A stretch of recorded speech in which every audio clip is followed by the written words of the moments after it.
Naší nejnovější novinkou v oblasti našeho strojového parku je nový pásový jeřáb Palfinger PCC 115, který se vyznačuje maximálním nosným momentem 115 tunometrů a maximální zdvihovou silou 30 tun.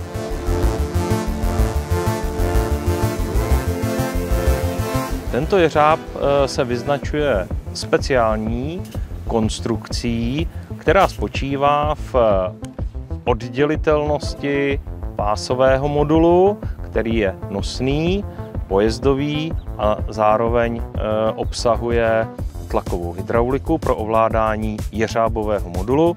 Tyto dva moduly jsou vzájemně oddělitelné, což umožňuje práci v těžko přístupných terénech.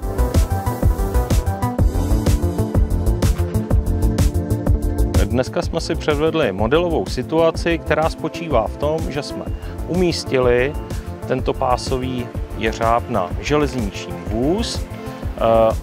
Zvlášť jsme oddělili pásový modul, zvlášť jeřábový modul a vyzkoušeli jsme si zapadkování jeřábu mimo železniční vůz do železničního svršku, což nám umožňuje maximální nosnost jeřábu v celém svém pracovním rozsahu.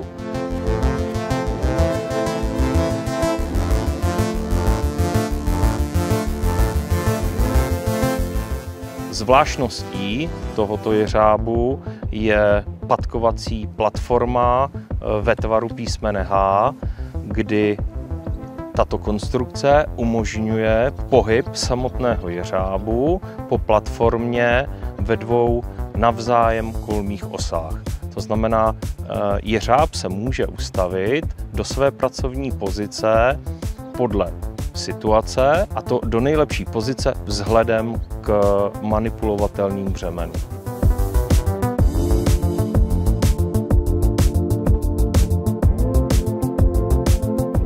Výhodou této konstrukce je mimo jiné i to, že padkovací platforma tohoto jeřábu si umí poradit s nerovnostmi podél tratí, kdy ten terén není rovný, z každé strany vozu může být jiná úroveň terénu a jeřáb si s tím umí poradit, protože má velký rozsah padkovací základny a dokáže vyrovnat na těchto padkách až výškový rozdíl 1,80 m.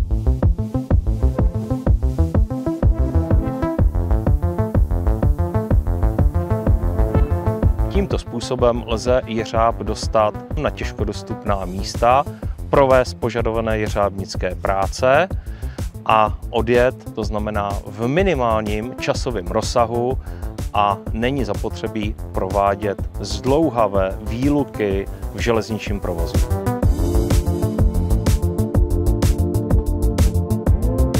Naše společnost se vyznačuje provozem mnohdy speciální manipulační techniky, proto jsme pořídili tento typ jeřábu a věříme, že se posuneme v naší činnosti i v těch oblastech, které jsme doposud nezvládali.